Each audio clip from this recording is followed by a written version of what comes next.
Well, welcome to Focus Today. I'm your host, Perry Atkinson. I have one of my favorite people on the show today because she's so passionate about what she does, and she does such a great job. Laurie Cardoza-Moore with us today, the founder of pro-Israel organization Proclaiming Justice to the Nations.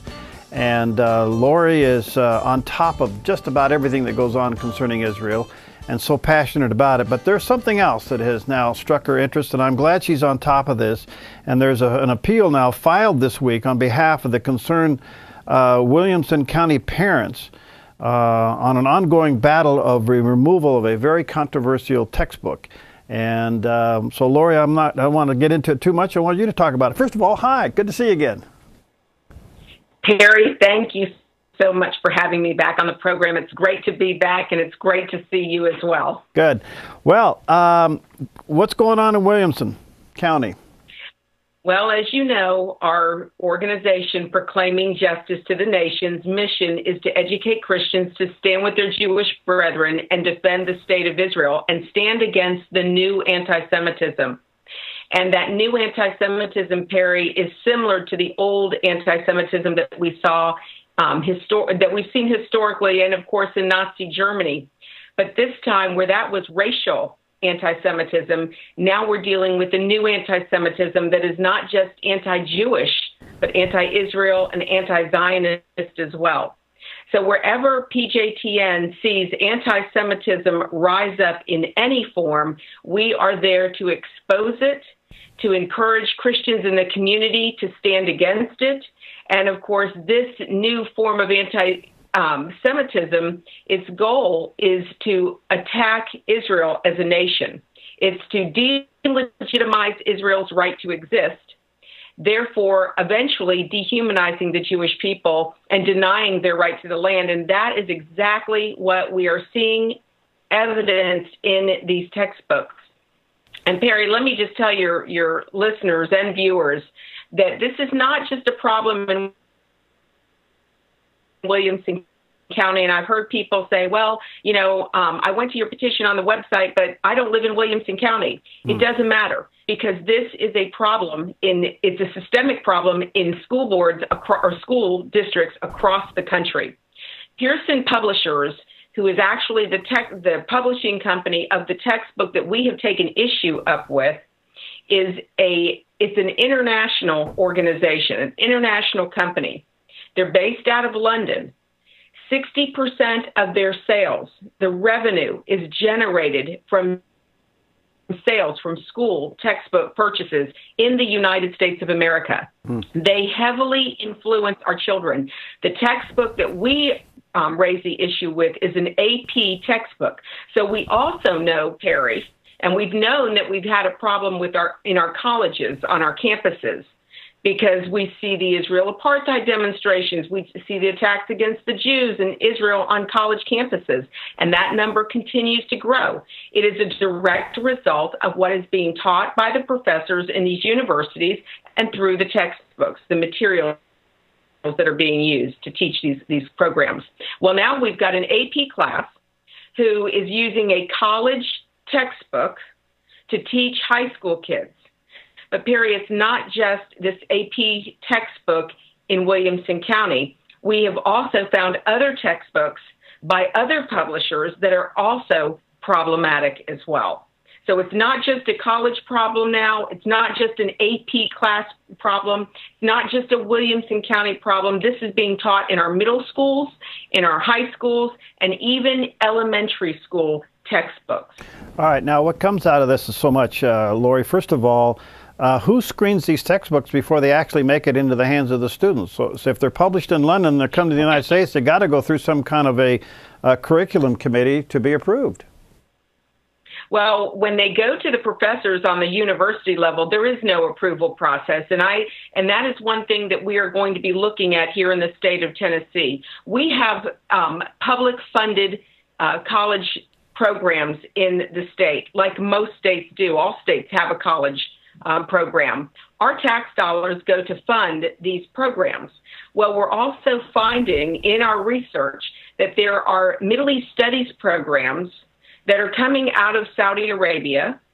They come with professors, curriculum, and big checks. So that's the college issue. Wow. Now we're down to the high school level. What happens in Tennessee is that there is a commission called the Tennessee Textbook Commission. They are tasked with the responsibility of reviewing all textbooks for use in Tennessee schools. Their responsibility requires that they check the textbooks to make sure they fit Tennessee standards. They also have to be factually accurate, and they have to be free from bias. Well, unfortunately, the Tennessee Textbook Commission failed to do their job, and now they are being scrutinized by the state legislature for consideration to even remove them because they're not doing their job. This is not something that just came up this year, Perry. This is an ongoing problem. In fact, this textbook has been used in Tennessee schools as long as 6 years prior to us exposing it. Wow. So we've had 6 years of students who've gone through this class. And I don't know if your audience is familiar with the quote that is in question, and they should really hear this because it's critically important.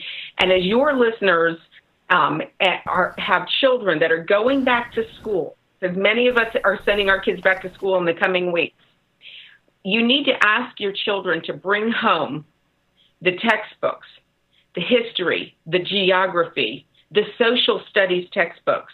You need to open up to the section that deals with comparative religions because this is where all of this is exposed. You also need to look at the section that talks about the Middle East because if you'll just look at those two sections, you will find a plethora. Parents will find a plethora of information. Like I said, this is not just a problem in Williamson County. It is a nationwide problem. What is what is that quote, Laurie, that created all the controversy? The quote, again, is in a Pearson published textbook. It's called The Cultural Landscape, Human Geography. It says, distinguishing terrorism from other acts of political violence can be difficult. For example, if a Palestinian suicide bomber kills several dozen Israeli teenagers in a Jerusalem restaurant, is that an act of terrorism or wartime retaliation against Israeli government policies and army actions? Competing arguments are made. Israel's sympathizers denounce the act as a terrorist threat to the country's existence, whereas advocates of the Palestinian cause argue that long-standing injustices and Israeli army attacks on ordinary Palestinian civilians provoke the act.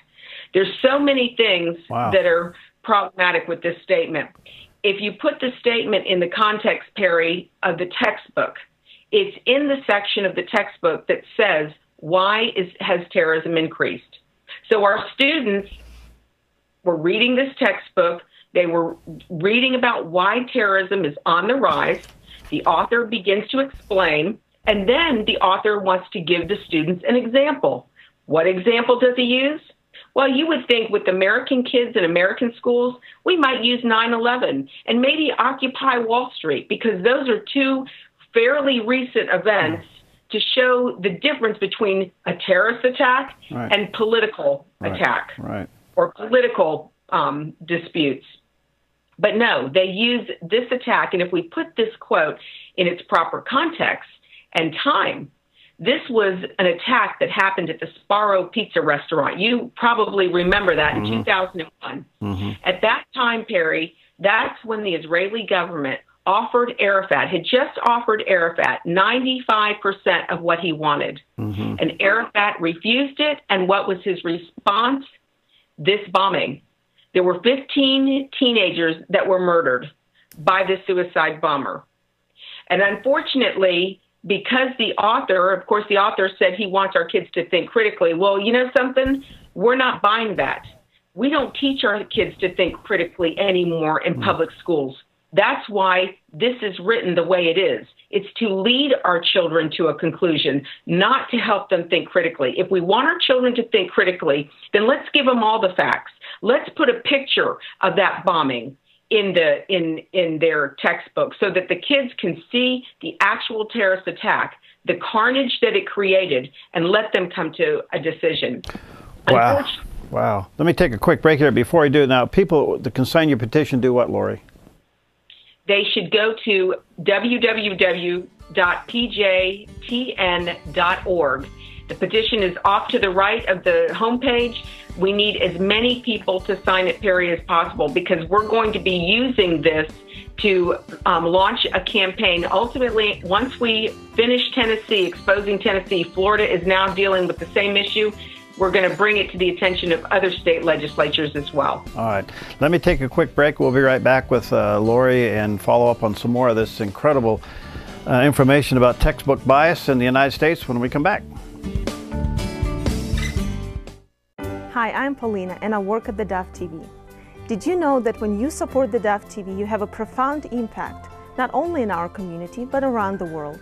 It's your continued support that takes the inspiration and hope in the programs we produce and makes them available to the thousands of people who are watching these videos online every week.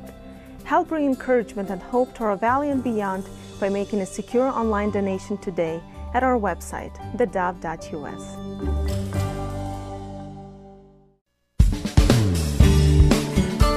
Okay, we're back with Laurie Cardoza-Moore. She's the founder of the pro-Israel organization Proclaiming Justice to the Nations, and we're talking about textbook bias right here in the United States, and in particular a case in Williamson County, Tennessee. And Laurie, this is absolutely fascinating and certainly alarming, but let me ask you this. How did you come about this? Was there a parent that discovered this? How did this come up to the surface?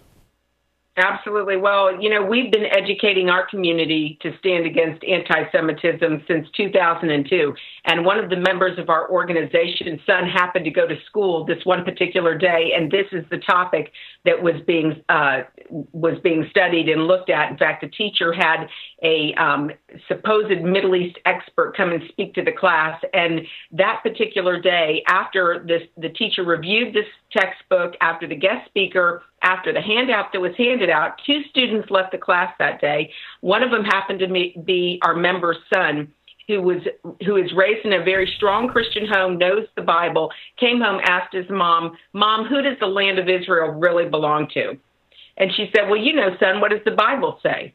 And he said, no, Mom, I know what the Bible says. Tell me historically, who really has the right to the land?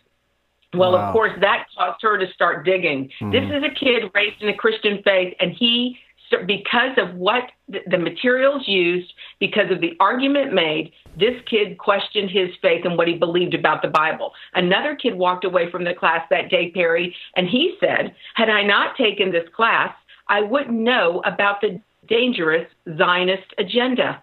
That's precisely the point that I made to the school board members, to the teachers and the administration, that if you put this type of rhetoric in our students' textbooks, our kids are incapable of being able to think critically about this issue because they are not provided with all the facts and all the information in these textbooks to come to a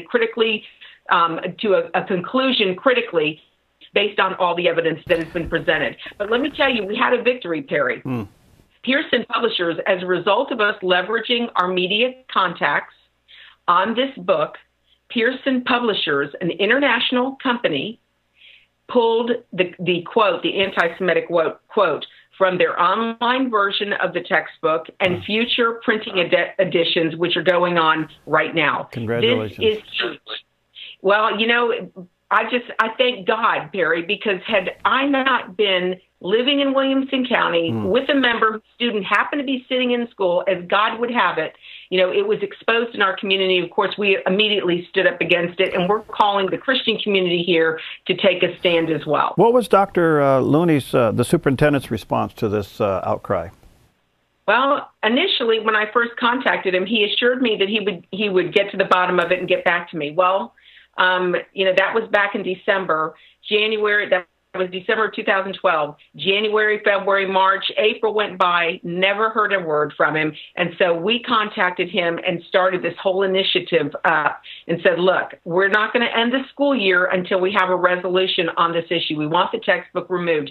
Unfortunately, Dr. Looney has put this off on the school board in a special ad hoc committee, as is required by Williamson school policy. They reviewed the content of the material. They did not think it was sufficient. Well, since that time, since I presented all my findings to that special ad hoc committee, I have found more information, Perry, in digging through. Okay, we may have, we've been having Skype problems this morning. We'll try to get her back on the phone here in just a moment. Let me encourage you to check this out. You can sign Laurie's petition. You can go to pjtn.org and sign the petition. Now, what's important about this, you say, well, that's Tennessee, and she made that comment. Yes, it is Tennessee. But this is sneaking up across the country in various forms. Now, this one happens to be anti-Semitic. There are other textbooks out there that are clearly anti-Christian. And we're not teaching the truth of world religion. We're not teaching the truth of Eastern, the various countries in the eastern part of the country or the world. So this is critical. It really is critical. So if you have a few moments, slip over to her website and click on the petition there and sign it. And once administrators and superintendents begin to see that people are looking inside these textbooks, these problems can slowly be corrected. Laurie, I think we got you back. Excuse me. Yes. Have you discovered any other books through this whole process that you've experienced? Absolutely. Tennessee has 17 other textbooks that have similar biased comments, anti-Christian comments. So let's kind of let me just remind your listeners who this individual is, Shabir Mansouri. It's important that we know that this man is a consultant and has rewritten textbooks, the religious part of textbooks, in 37 states across this country. Let me just quote to you what he has publicly said. This is the consultant that Pearson Publishers contracted with to review our textbooks from a multicultural religious perspective. This is what Shabir Mansouri, the founder of the Council of Islamic Education, said.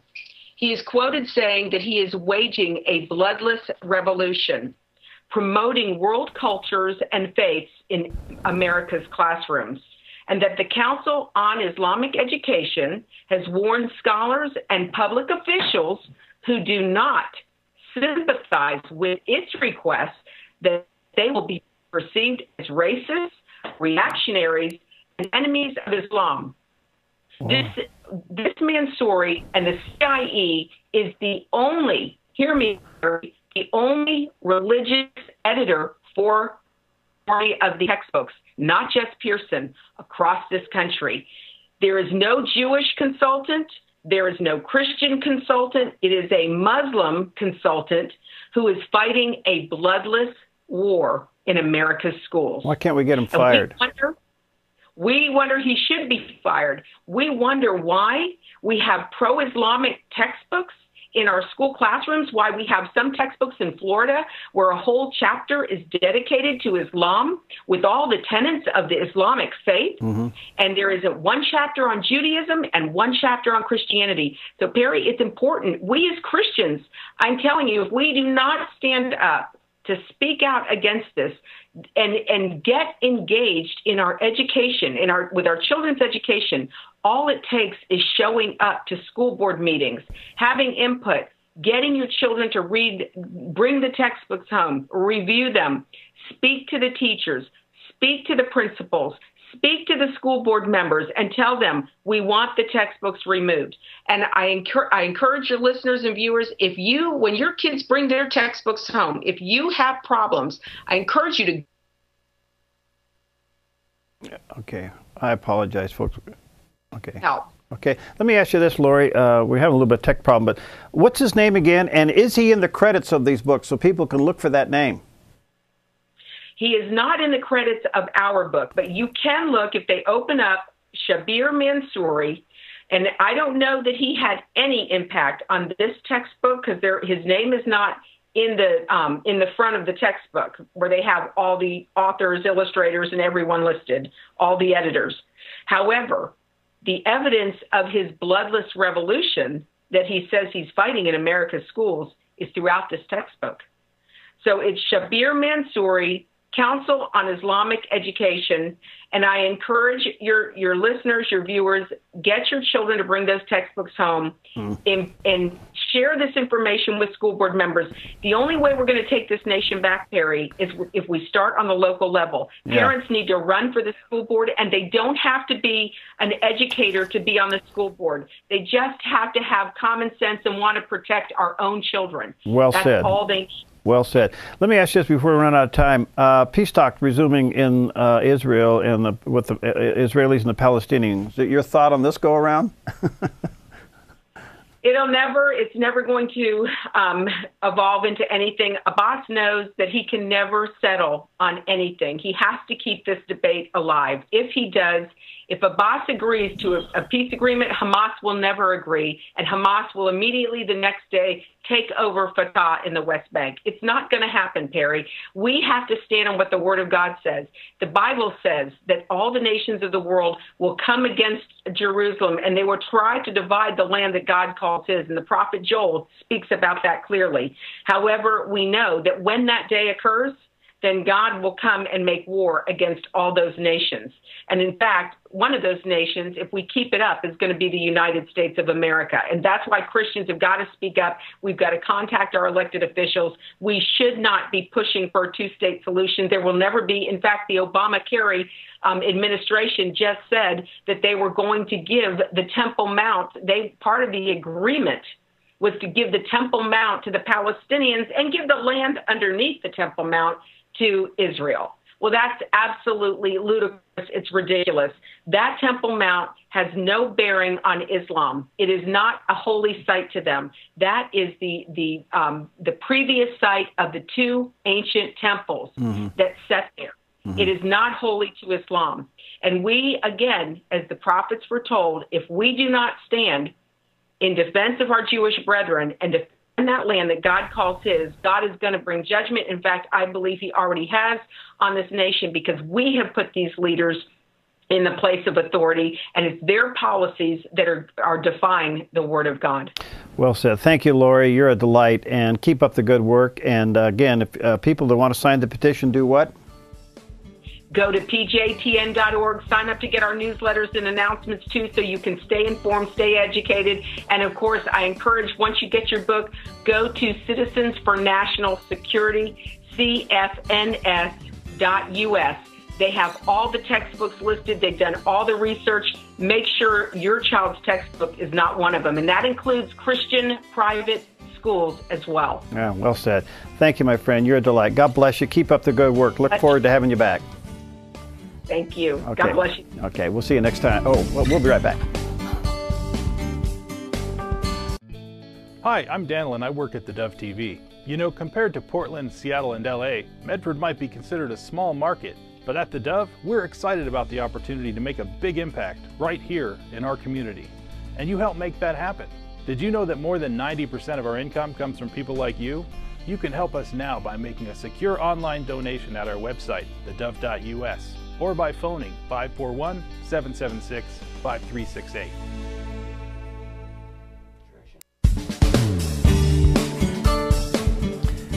Well, we're back, and delighted to have in the studio finally, for the first time, Nick Cook's with us. He's the pastor of the Red Rock Cowboy Church and also the founder of Hope Ranch. And also we have Rochelle Owen with Hope Ranch, and nice to have you both. Good to see you. It's good to see you. Good to see you. I think you've texted me, you've called me. It's the first time I got to meet you. How you doing, brother? Good to see you. Good to see you.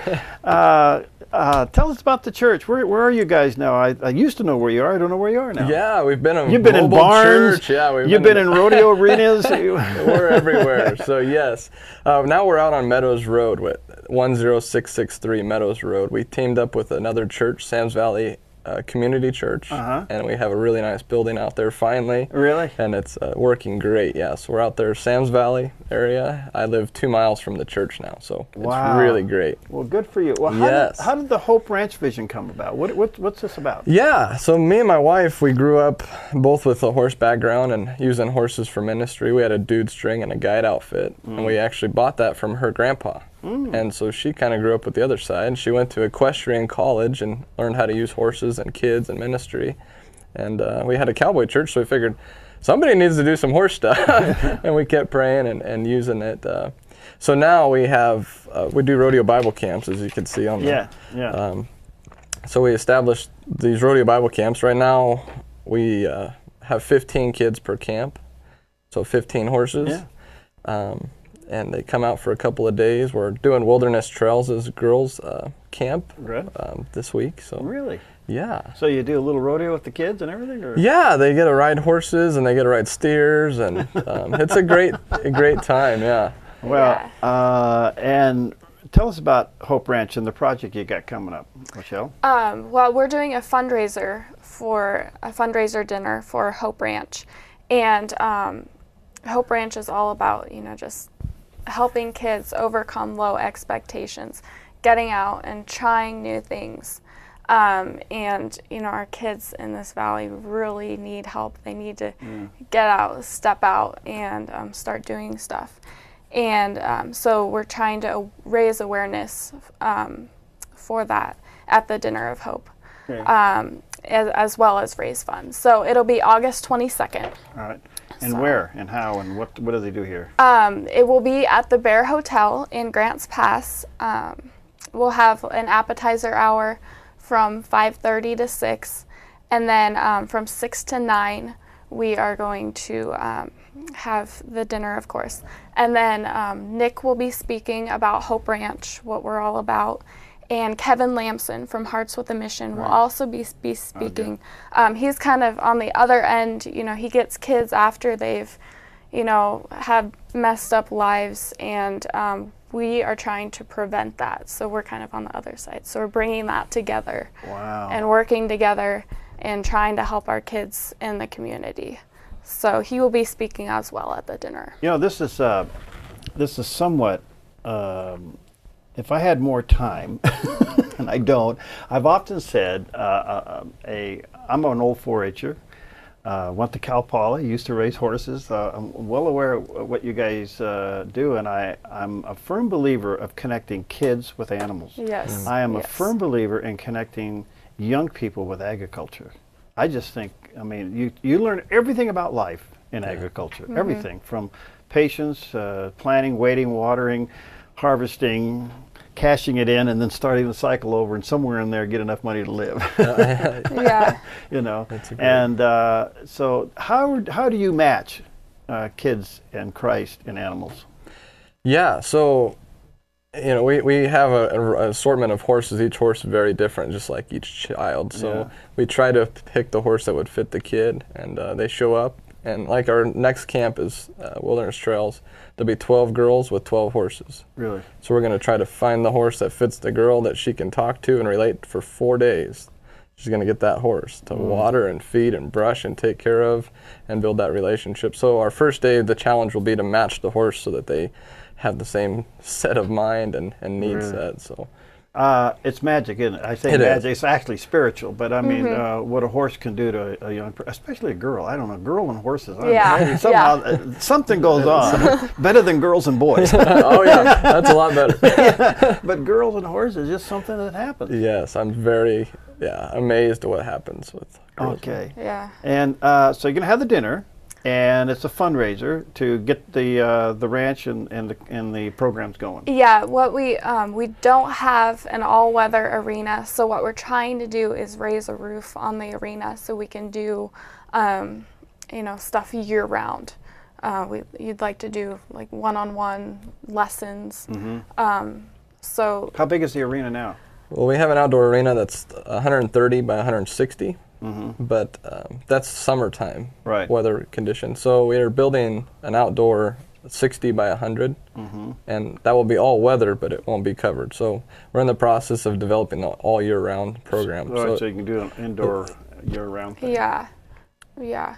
And then also some of the money will go to, you know, sponsoring low-income kids to be able to come to these camps that really need it. So do you have sponsors? I mean, can people get involved and sponsor yes. a child? They can go to givinghoperanch.com, and we have information on sponsoring horses and kids for the camps. So really? Okay. Yeah. So that's another way they can do it. Yeah. What are some of the stories when you match these kids with animals? Yeah. So you have anything stories to tell? What happened? This year it was just we had one kid show up and he just did not want to be there. His mom signed him up and very, very fearful and crying and didn't want to be around the horses. And I had all the kids on there and they showed up a little late. Yeah. And I said, well, we'll be back, but you got to figure out what you're doing. But so they hung around and pet some horses while we went on a trail ride, and they were riding in the arena.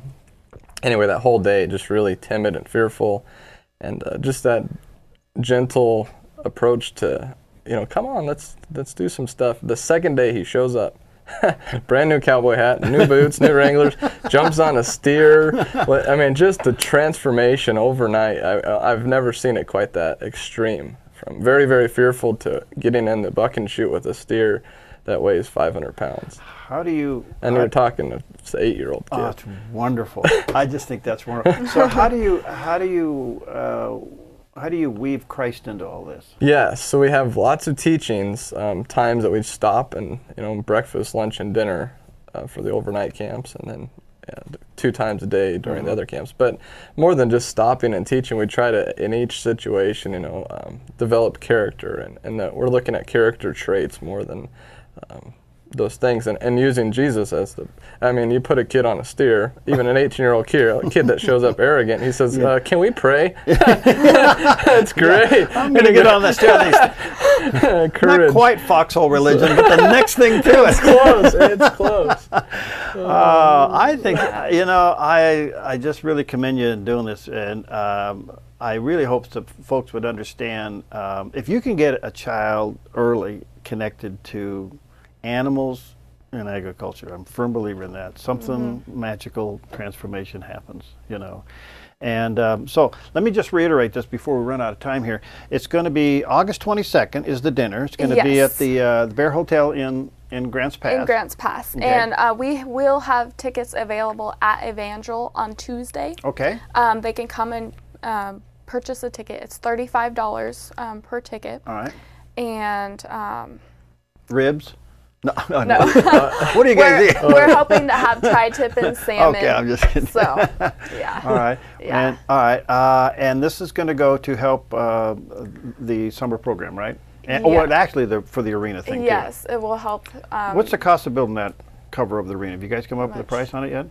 About $30,000. About $30,000. Yeah. To put a roof over the top of the arena, so you can do year-round training with kids. Does this program go on all the time? Well, that's the thing. It's been just summer, so you get all the horses and everything ready, and then 3 months, and then it's over. But if we could get this facility, then it would be a year-round.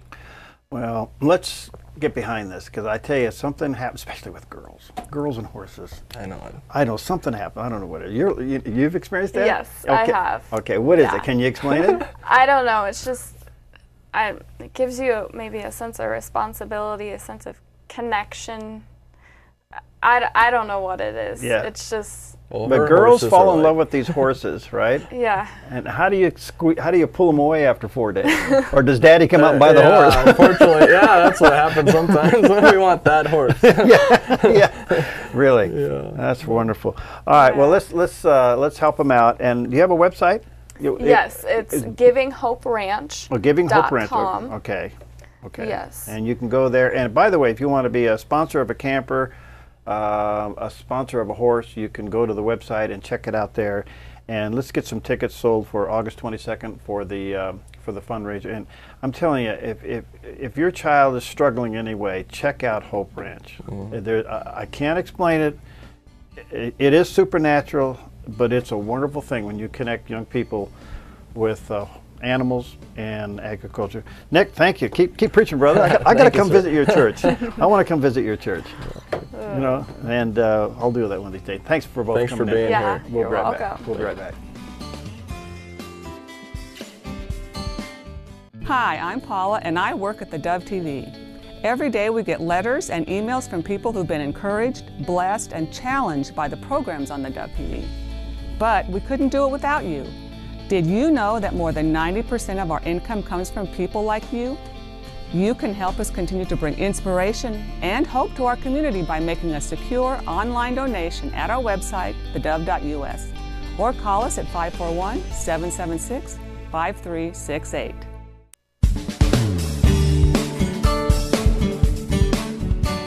Well, welcome back, and delighted to have in the studio with us today Robin McBee. She is the fundraising chair for the Medford Senior Center, which, by the way, celebrating 50 years.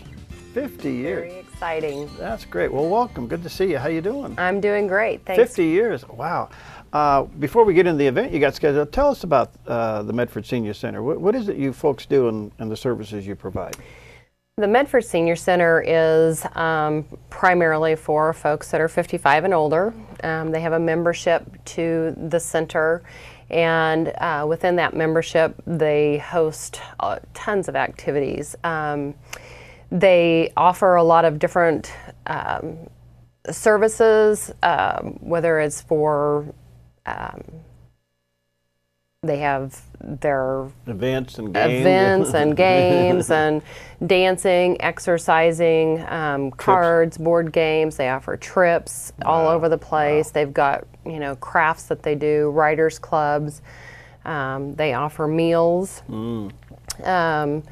They, during a 12-month period of time, they have about 34,000 people that walk through those doors. And 34,000. 34,000. Wow. Do you get involved in anything like, you know, maybe health services or legal services or tips and things like that? What they do is they offer suggestions of people that they can go speak with that, you know, are you know, that's what they do. I mean, they have attorneys that they refer people to, insurance folks, people that come in and help with taxes that they can refer to. So is it did people just join? How do seniors get involved in this? Just show up or what? Yeah, they just show up at the Senior Center. It's a $24 a year membership, which is part of how they operate the Senior Center. And yeah, they just show up, and once they become a member, everything, you know, within the walls of the Senior Center is available to them. There you go. Check it out. All right, 50 years. That's quite an accomplishment, and you have a golf tournament and several events coming up. Tell us about them. We have a golf tournament. This year was the first year that we put a fundraising committee together, and the fundraising committee was put in place to help with operating expenses, because it's getting harder and harder year by year to, you know, continue to open the doors. And the other thing too is that the building that they're in is in need of a lot of repair. And so we decided to put the fundraising committee together, and the first fundraising effort is a golf tournament. The golf tournament is going to be held on September the 7th. All right. It is a 4-man scramble at Centennial Golf Course. Okay. We are also having a dinner and auction on September the 6th. And that is going to be hosted by Fountain Plaza, Twin Creeks, and Horton Plaza. They're going to cater the food for this event. And I think it's going to be a lot of fun. We're out there trying to find auction items, hole sponsors, tournament sponsors. We've got 3 different levels of sponsorship. And then we also have opportunities for some of the folks that, you know, can't do a whole sponsorship, to where they can at least advertise in our program that will be given to all of the golfers. That'd be wonderful. All right, so how do people get signed up? Do you have a website, or what do they do here? There is a website with the Medford Senior Center, which is www.medfordseniorcenter.com. And so they can go through there. They can also contact the Medford Senior Center. There is a tournament committee that's together. that they can contact. Probably if they want information, the best way is to get a hold of the Medford Senior Center and just ask them, and they can direct someone to us. But the committee is out and about, you know, trying to seek and find. All right, let me again just kind of reiterate that. You can go to medfordseniorcenter.com, seniorcenter.com. The golf tournament's going to be on the 7th of September, but the dinner and auction is on the 6th. And those organizations are coming together, but where is the dinner actually going to be? The dinner's going to be at the Medford Senior Center. Okay, at the center. At the center. Okay. We did that specifically so that people could get in and see what the center, you know, has, and also what it needs. Probably more what it needs than what it has, because it needs, you know, some help. Some help. And maybe you own a business or whatever, and you'd like to give some items to be auctioned off. Absolutely. Should they call you on that? They can call me. They can call me at 541-261-5974. Again, they can also contact the Medford Senior Center. And, you know, anybody there can tell them how to get a hold of any of the committee members. Now, is there sponsorship levels too? There are. There are 3 different sponsorship levels. There's a gold, silver, and bronze. And offering advertising teams for their, you know, their golfers that want to participate. And anyway, there's a $2,500 sponsorship, which is the gold level. There's a $1,000 sponsorship, and then also a $500 sponsorship. All right, check that out. Maybe you want to get involved in that. It's all coming up again September 7th, 6th and 7th. 6th is the dinner, and then 7th is the golf tournament. And again, reiterating, you say 34,000 seniors go through there in a year? 34,000. That's a lot of people. It is. Wow. And they serve 17,000 meals a year. Wow. So it's quite. I had no idea those numbers were like that. I mean, I know of your organization and seen the building and see what you do, but I had no idea that many people went through that facility. It's honestly, going in there and being part of that is very rewarding. Knowing that we have a safe place for our seniors in our community to go is something that is so important, so necessary. There's lots of folks that's their form of socialization. It may be the only warm, hot meal that they get a day. And the things that they offer, you know, keeping the mind working, keeping the body working, and just those folks being able to go in there does all of that for them. And I think that's the benefit. The overriding benefit here is interaction with people and the social benefit, but eventually it's physical, spiritual, and mental as well. Absolutely. Yeah. Without a doubt. Without a doubt. And well, let me encourage you to think about this and look into it. Again, the golf tournament is going to be at Centennial. That's on the 7th of September. But the dinner and auction is going to be there at the center. That's on the 6th. And if you're interested in being a sponsor, you can get a hold of them there at 261-5974. Or maybe you have a business, you want to donate something that can be auctioned off. Get a hold of Robin for that. And let them know all that's coming together. 34,000 people, that's quite a connection.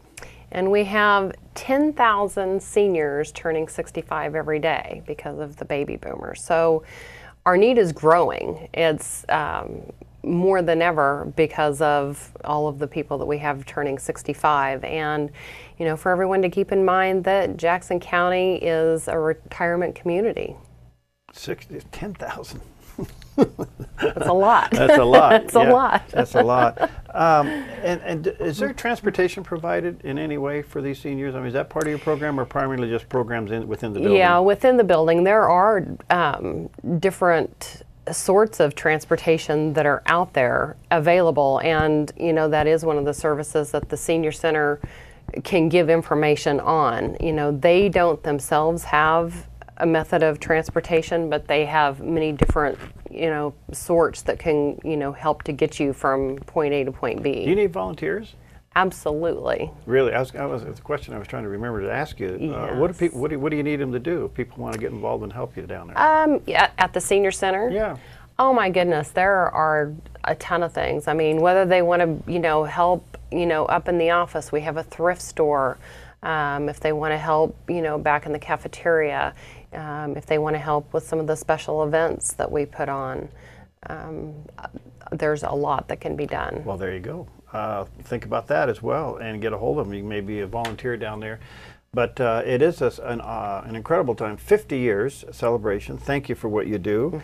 And I would hope that we could get a good turnout for the golf tournament. And that's going to be the 7th. What day is the 7th? It's a Saturday. Saturday, okay. Saturday. And then the 6th is Friday, which is going to be the banquet.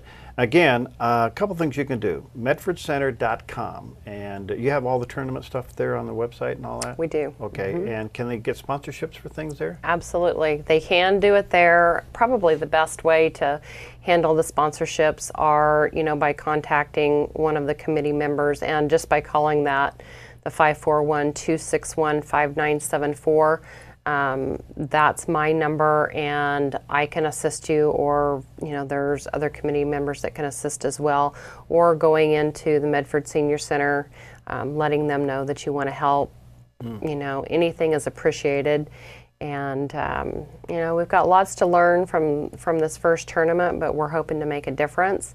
And it means a lot to these folks for all of us doing something to help them. Is the primary funding of the center through the dues?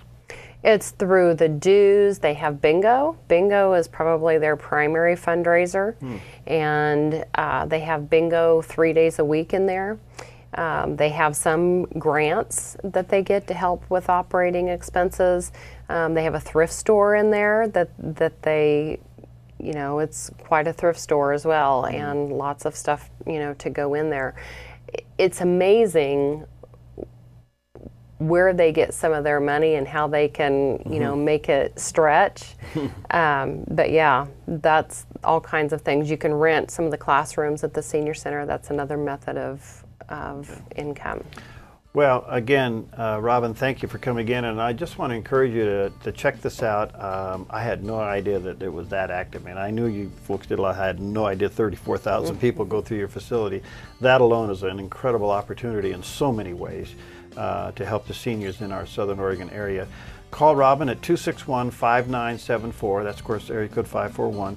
Again, that's 261-5974, or check out medfordseniorcenter.com. And of course, don't forget the actual golf tournament, 50-year celebration coming up September 7th. That'll be out at Centennial. And then the Friday before that, the day before that, is the banquet and the auction. So get involved, volunteer, give them some things to auction off. So thank you so much for coming in. Thank you. Appreciate your time. You bet. We'll see you next time on Focus Today. Hi, I'm Jim, and I work at theDove TV. Every weekday between 6 and 8 a.m., our award-winning news and sports team bring you the best morning show around. It's live, it's honest, and it's a whole lot of fun. And you help make it happen. Did you know that more than 90% of our income comes from people like you? You can help us continue to air local programs that share your voice by making a secure online donation at our website, thedove.us.